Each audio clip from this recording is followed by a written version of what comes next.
We can call it a shared national interest, peace in our time. It is why, in the aftermath of a conservative activist's shocking murder, just about every elected leader, current and former, called for and preached calm.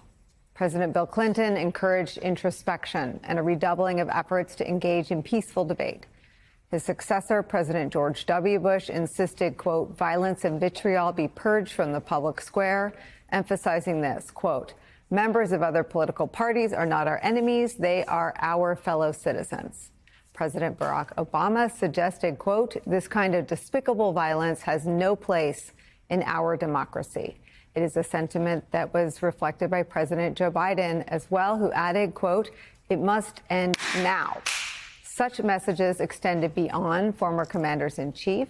House Speaker, Republican Mike Johnson, said he wanted lawmakers to help, quote, turn the temperature down. Alabama Senator Republican Katie Britt asserted, quote, the time for unity and peace in our nation is now, end quote. And Spencer Cox, the Republican governor of Utah, the state where Charlie Kirk was murdered, made clear to Americans that, quote, at some point we have to find an off-ramp or it's going to get much, much worse, end quote. And then, really since Wednesday, there's been Donald Trump, who's been given opportunities time and time again over these past few days to reflect any one of those messages calling for peace and calm.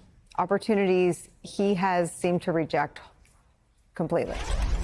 For years, those on the radical left have compared wonderful Americans like Charlie to Nazis and the world's worst mass murderers and criminals.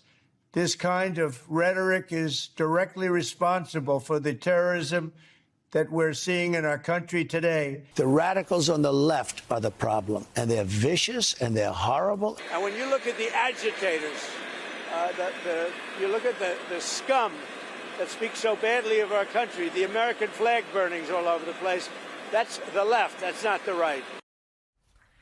Donald Trump is charting a new path for America, setting a new standard for that office and for political leadership more broadly, one that has been received, one that's been heard loud and clear among huge swaths of Donald Trump's sizable base of support. Steve Bannon, for instance, has suggested our country is, quote, already at war. Members of Trump's cabinet, along with his two sons, have fanned the flames in appearances they have made on right-wing media. That vocal undercurrent of blame and revenge is the subject of a New York Times piece of reporting by Peter Baker. He describes Donald Trump's reaction this way, quote, Trump has long made clear that coming together is not the mission of his presidency. In an era of deep polarization in American society, he rarely talks about healing. While other presidents have typically tried to lower the temperature in moments of national crisis, Mr. Trump turns up the flames. He does not subscribe to the traditional notion of being a president for all the people. He acts as president of Red America and the people who agree with him, while those who do not are portrayed as enemies and traitors deserving payback, end quote. The vital question now, as we bear witness to the words being uttered by our current and our only president, our only commander-in-chief, and other powerful people who've come before him, is what happens next as our country comes to terms with what feels like a new normal of political violence. What do the president's words mean? Not just for the American people, but for our standing in the world, for the soul of our nation, if you will.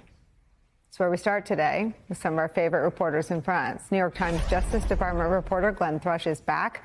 Also joining us, former acting assistant attorney general for national security at the Justice Department, MSNBC legal analyst Mary McCord is here, and MSNBC senior White House correspondent Vaughn Hilliard joins us from the White House. I want to do one thing with you, Vaughn, first. I want to show you what Governor Josh Shapiro said about the comment from Donald Trump that I played, and you of all people know how careful I am about amplifying some of Donald Trump's most controversial messages, but Governor Shapiro responded to the word scum, and I just want to read you what he said. He subtweeted this line from Donald Trump that, quote, the problem's on the left, it's not on the right, some people like to say. He goes on to call the left's scum. Of that, Governor Shapiro said this, quote, "No one party is immune from political violence. My family and I can attest to that. Using the rhetoric of rage and calling some of our fellow Americans, quote, scum, no matter how profound our differences, only creates more division and makes it harder to heal. We are at an inflection point in America. Violence transcends party lines, and the way to address it and have true peaceful debate is for leaders to speak and act with moral clarity. That needs to start with the president." What are you seeing from the president in your reporting, Vaughn? I think that what we're seeing from President Trump is a reaction to this that is not like that of previous leaders before him, whether it be Josh Shapiro, whether it be the Republican governor of Utah, Spencer Cox, telling young Americans to reject the rage that may be instigated from this. If you look at Steve Bannon, who, again, earlier today, pushed back against Spencer Cox's handling of this, saying to reject the idea that everybody should have a big hug, but instead that this malignant problem on the left needs to be rooted out, was echoed by J.D. Vance today, the vice president, saying that this is not a both sides problem. He also used the word malignant to describe the problem that he says is on the left. And I say that the way that President Trump and his cabinet officials, including the Deputy Chief of Staff, Stephen Miller, are responding to this doesn't match that of even if you go back to 2017, Steve Scalise,